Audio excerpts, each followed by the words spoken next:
Sérieusement, cette décision vous choque? Bon, voyons les gars, soyons un petit peu sérieux. Ça se sentait venir depuis très longtemps et franchement, il y en avait assez. Voilà, fallait que ça arrive, fallait qu'on passe à autre chose parce que c'était de pire en pire, de pire en pire. Je vois plein de personnes s'offusquer sur les réseaux sociaux. Vraiment, vous connaissez le foot? Vous connaissez le foot? Parce que cette histoire du Real Madrid, toute cette humiliation que subit le Real Madrid, c'était tellement prévisible, tellement prévisible. Dès le départ, j'ai senti le hic. Parce que je prends ce 4-0 contre le Paris Saint-Germain, je sens que la mayonnaise va pas prendre. Parce que le mec, il vient déjà avec, entre guillemets, ses idées révolutionnaires.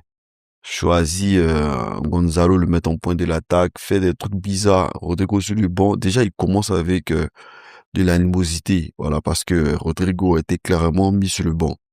Lors de la Coupe du Monde des clubs, on s'est dit que bon, le mec veut tester un truc, voilà, voilà. Mais déjà, ça sent le roussi. Voilà.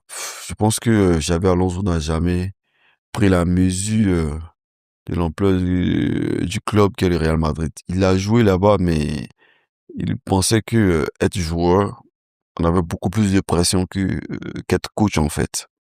Oh, c'est totalement l'inverse. Totalement l'inverse.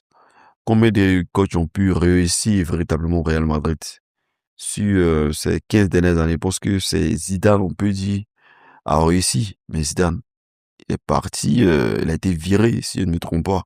À la 4e année, ça a commencé avec plein de défaites et tout. Et ça a arrêté net.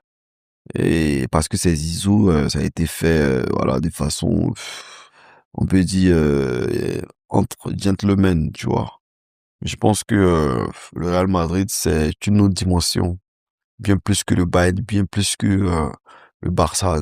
2 fois plus que le Barça. Voilà, parce qu'au Barça, on peut se permettre de faire 10 ans sans remporter une Ligue des Champions. Et ça passe crème. Pour ton Real, c'est pas possible. Il n'y a pas le temps. Il n'y a pas le temps. Le Real, c'est un club qui est fait briller. Et le rayonnement, sans le Real, je pense que ça a créé un bug dans le monde du football. Voici pourquoi ça ne patine pas au Real Madrid. Et Xavi Alonso pensait qu'il allait avoir le temps.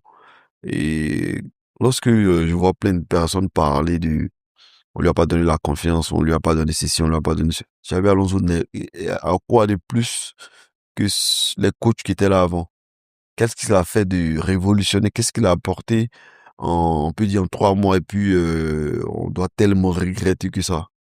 Ou bien c'est la tête de Vinicius que vous n'aimez pas, ou bien